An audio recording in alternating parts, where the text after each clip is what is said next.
अखिल गुजरात गिरनार आरोहण अवरोहणनी 39મી स्पर्धा જોમ અને જોશા સાથે રાજ્યના સૌથી ઊંચા પર્વત ગિરનારને સર કરવા 1193 સ્પર્ધકોએ દોટ મૂકી હતી।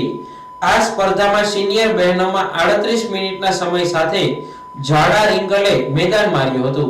સિનિયર ભાઈઓમાં વાઘેલા શૈલેષભાઈએ 59.14 મિનિટના સમય સાથે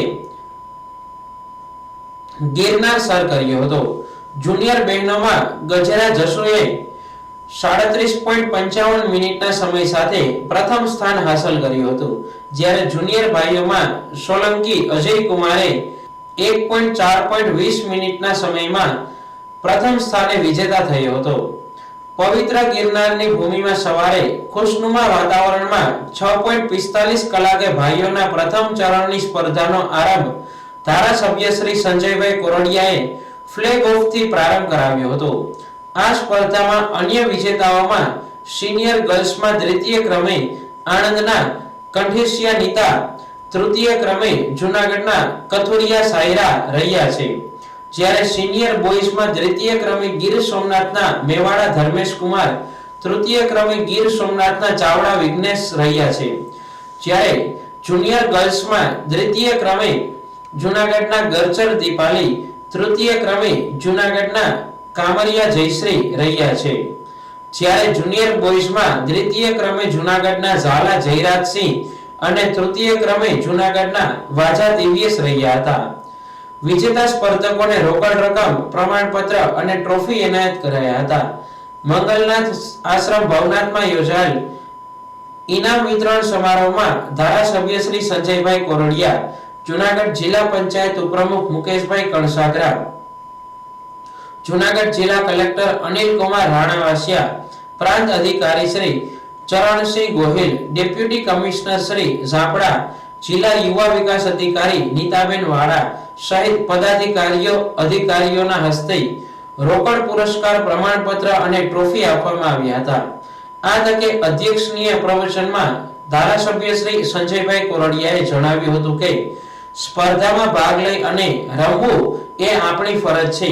રમતગમત ક્ષેત્રે જૂનાગઢ જિલ્લાના યુવાનોનું ભવિષ્ય ઉજ્જવળ બને એ માટે જૂનાગઢના જફર મેદાનમાં સ્પોર્ટ્સ સંકુલ વિકસાવવા માટે રાજ્ય સરકારે ₹19 કરોડનું અનુદાન ફાળવ્યું છે। તેમણે વડાપ્રધાન શ્રી નરેન્દ્રભાઈ મોદી દ્વારા રાજ્યમાં શરૂ કરવામાં આવેલ ખેલ મહાકુંભનો ઉલ્લેખ કરતા જણાવ્યું હતું કે ખેલ મહાકુંભના આયોજનને લીધે રમતગમત ક્ષેત્રે યુવાઓની પ્રતિભા નિખરી રહી છે। વધુમાં તેમણે યુવાનોને ખેલ મહાકુંભમાં ભાગ લેવા પણ જરૂરી પ્રોત્સાહન આપ્યું હતું। જૂનાગઢ જિલ્લા કલેક્ટર શ્રી અનિલ કુમાર રાણાવાસિયાએ રાજ્યભરમાંથી સ્પર્ધામાં ભાગ લેવા આવનાર સ્પર્ધકોની શારીરિક અને માનસિક ક્ષમતાને બિરદાવવા જણાવ્યું હતું કે ખૂબ જ ઓછા સમયમાં વીજળીના વેગે गिरनार आरोहण अवरोहण ए खूब ज कठिन छे। तेमणे स्पर्धकोनो उत्साह वधारता जणाव्युं हतुं के स्पर्धको फक्त आ गिरनार स्पर्धा सुधी मर्यादित न रहे, परंतु रमतगमत क्षेत्रे उज्जवल कारकिर्दी बनावी देशनुं नाम राष्ट्रीय स्तरे आंतरराष्ट्रीय कक्षाए रोशन करे तेवी शुभेच्छाओ पाठवी हती। रमतगमत क्षेत्रे खेलाड़ीओने प्रोत्साहन मळे ते माटे केंद्र राज्य सरकारे विविध योजनाओं अमलमां मूकी छे, तेनो लाभ लेवा पण जणाव्युं हतुं। जूनागढ़ जिला पंचायतना उपप्रमुख श्री मुकेशभाई कणसागराए प्रासंगिक उद्बोधनमां जणाव्युं हतुं के राज्य सरकार रमतगमत क्षेत्रे युवानो आगळ वधे ते माटे प्रोत्साहन आपी रही छे। अति कठिन गणाती गिरनार आरोहण अवरोहण स्पर्धामां भाग लेवो ए ज गौरवनी वात छे। स्पर्धा दरमियान मेडिकल कॉलेजना तबीबो, जिला व्यायाम मंडळना शिक्षको, रमतगमत विभागना कर्मचारीओ उपरांत सेवाभावी संस्थाना सहयोगी थई हती। जिला युवा विकास अधिकारी श्री वाड़ा अने एमनी टीमना सहयोगथी स्पर्धाने सफल रही हती। समग्र कार्यक्रमनुं संचालन हारून विहड़े कर्युं हतुं। मिलिंदभाई कोटड़िया है। અત્યારે માંગરોળ તાલુકાનું દીવરાણા ગામ છે, પીડી શાહ શાળા સંકુલ એમાં હું આચાર્ય તરીકે ફરજ બજાવું છું। અને આમ તો મારો વિષય તો ઘણી છે, પણ મારા પપ્પાના વિષય રમતગમત હોય એટલે એટલે મને આ વિષયમાં બહુ શોખ છે. લગભગ 7 વર્ષથી હું આ આરોહણ અવરોહણ સ્પર્ધામાં પ્રથમ નંબર જ મેળવું છું. આ 8મા વર્ષે મારી રાજ્ય કક્ષાની સ્પર્ધા છે અને 39મી જ્યારે ગિરનાર આરોહણ અવરોહણ સ્પર્ધા 8મા વર્ષે યોજાણી છે તો એમાં મારી શાળામાંથી 10 બહેનોએ ભાગ લીધો હતો. 1 થી 10માં 9 બહેનોએ નંબર મેળવ્યો છે અને લગભગ તો મને ખ્યાલ નથી કે 39 વર્ષની અંદર એવો કોઈ ઇતિહાસ રચાણો હોય, એટલે એક પ્રકારે અમે ઇતિહાસ રચી દીધો છે. આ ઇતિહાસ રચવા પાછળ મારી શાળાના તમામ કર્મચારીઓનો મારી સાથે એક મોટું યોગદાન પણ રહેલું છે. આની પાછળ અમે ખૂબ મહેનત પણ કરીએ છીએ અને મહેનતની જો હું વાત કરું તો હું ખુદ સવારે 4 વાગે શાળાએ પહોંચી જાઉં છું અને ત્યારબાદ શાળાએ આ બધી પ્રવૃત્તિઓ શરૂઆતમાં રનિંગ કરાવીએ છીએ. એની અંદર વિવિધ પ્રકારની એક્સરસાઇઝો થાય છે. વિદ્યાર્થીઓના ડાયટ ફૂડનું પણ અમે પૂરેપૂરું ધ્યાન રાખીએ છીએ. અમારી સામે જ વિદ્યાર્થીઓને ખોરાક લેવો પડે છે. દોડવામાં લગભગ 5 કિલોમીટર માટે સવારે કાયમી માટે રનિંગ કરીએ છીએ. સવારે 4 થી 7 તો 3 કલાક. તો પ્રાર્થના સમય પહેલા અમે આ એક્સરસાઇઝ બધી પૂરી કરી લઈએ છીએ.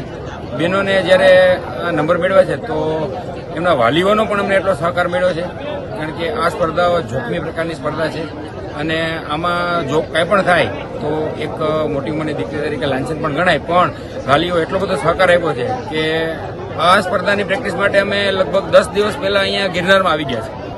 તો અમને કોઈ પણ પ્રકારે કોઈ વાલી એવું કીધું નથી કે અમારે 10 દિવસ પહેલા અમારી દીકરીને મોકલવી નથી અને એટલો વિશ્વાસ બતાવ્યો છે. અને મારા ખુદ ટ્રસ્ટી છે ચેતનભાઈ પંડ્યા અને મારા સુપરવાઇઝર છે સંજયભાઈ ખોડિયાર. તો આ બંને ખાસ એટલો સહકાર આપી દીધો છે કે કોઈ પણ પ્રકારનો ખર્ચો થાય તમે મહેનત કરો અને પરિણામ તમને મળશે જ. અને મેં પણ વિદ્યાર્થીઓને બહેનોને બધું કીધું હતું કે આપણે એક વખત તો આ એવો માહોલ બનાવી દેવો છે કે જ્યાં દીવરાણા સ્કૂલ આખા રાજ્યમાં ચર્ચાનો વિષય બની જાય અને શાળાની અંદર શ્રેષ્ઠ શાળામાં એવોર્ડ લેવાની મારી એક ઈચ્છા છે. તો મને લાગે છે કે આ તો હજી અમારું નાનકડું સોપાન છે. સમુદ્રના કિનારે વીણેલા છીપલા જેવું છે અને સામે દરિયો આખો અપાર બાકી છે. તો આવતા મહિને ફેબ્રુઆરી મહિનામાં જ્યારે નેશનલ ઇવેન્ટ થાય ત્યારે મારી શાળાની આ તમામ બહેનો છે એ આ જ પરિસ્થિતિમાં આ જ કેડરમાં નંબર મેળવે એવી મારી ઈચ્છા છે. અને આ માટે હું મારા ટ્રસ્ટી ચેતનભાઈ પંડ્યા, દીવરાણા ગામ, આજુબાજુના જે ગામમાં રહેતા વિદ્યાર્થીઓ, તમામ વિદ્યાર્થીઓના વાલીઓ, મારો સ્ટાફ, આ બધા જીવન મહેનત એના માટે ખૂબ આભારી છું.